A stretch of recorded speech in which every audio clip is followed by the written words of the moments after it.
In this video, I'd like to talk about determining similar triangles by their angles.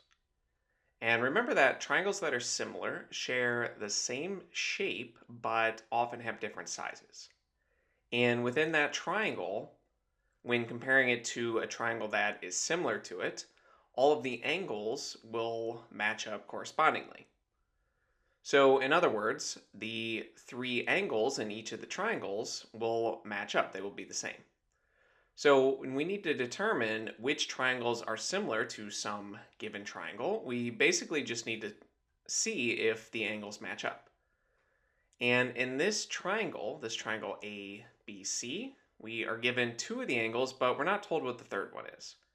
But we can always figure out a missing angle in a triangle when we know two of them, since we know that the angles in a triangle sum up to 180 degrees. So let's set up an equation. We can call this x and then solve for that. We can say that angle B, which we call x, plus angle C, which is 120 degrees, plus angle A, which is 30 degrees, these all add up to 180. And if we add these together, that's 150. And if we subtract 150 from each side, we can find that the missing angle here, this angle B, that this is equal to 30 degrees. So triangles that are similar to this would also have two 30-degree angles and one angle of 120 degrees.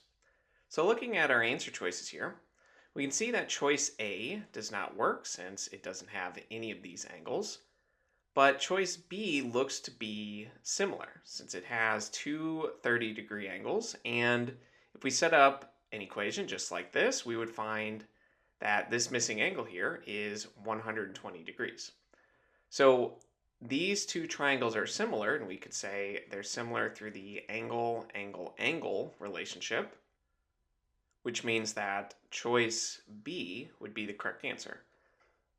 And remember, once you prove that two triangles are similar to each other, then we also know that the side lengths, the corresponding side lengths, are proportional to each other.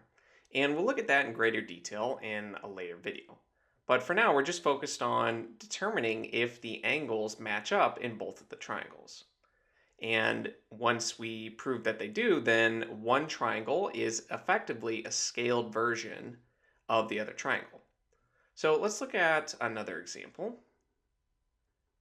And for this one, we have this triangle with a 53-degree angle, a 30-degree angle, and we'll need to find this missing one. So let's set up an equation. Since we know that the three angles are going to add up to 180 degrees, and let's just call this y. And we can solve for y. We can subtract 30 on each side so that the right-hand side becomes 150. And if we subtract 53, well, if we take away 50, that brings us to 100.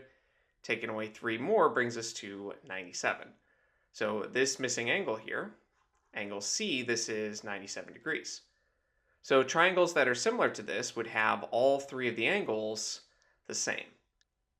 And in each of these two examples, you can see we're missing the third angle, but the other two have to match up with two from this triangle. And you can see that that doesn't actually work out. This one has a 90 and a 52, and this one has neither. This one has a 79 degree and a 43 degree angle, and again, this triangle has neither of those. So in this case, neither A or B work, which means that choice D would be the correct answer.